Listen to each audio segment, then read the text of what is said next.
আমাদের সহযোদ্ধা বন্ধু শরীফ ওসমান হাদী এই শাহবাগ মোড়কে কেন্দ্র করে তার সকল রাজনৈতিক এবং সাংস্কৃতিক তৎপরতা শুরু করেছিল। তিনি নির্বাচন করতে চেয়েছিলেন এই শাহবাগ অর্থাৎ ঢাকা ৮ যে আসন রয়েছে সেই আসনে তিনি সম্ভাব্য প্রার্থী ছিলেন। কিন্তু আমরা খুবই কষ্টের সাথে এটা বলতে হচ্ছে যে গণ অভ্যুত্থানের পরেও আমাদের গণ অভ্যুত্থানের আমাদের যারা জুলাই যোদ্ধা, অন্যতম জুলাই যোদ্ধা শরীফ ওসমান হাদীকে নির্মমভাবে গুলিবিদ্ধ হতে হয়েছিল। শরীফ ওসমান হাদী এখন দেশের বাইরে চিকিৎসারত অবস্থায় আছেন।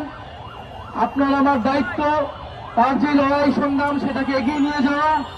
আজকে এই শাহবাগের মোড় থেকে আমরা ঘোষণা করছি, আমরা শরীফ ওসমান হাদীর যে লড়াই যে সংগ্রাম সেটাকে অব্যাহত রাখবো, আমরা সেটাকে ধারণ করে সামনের দিকে এগোবো।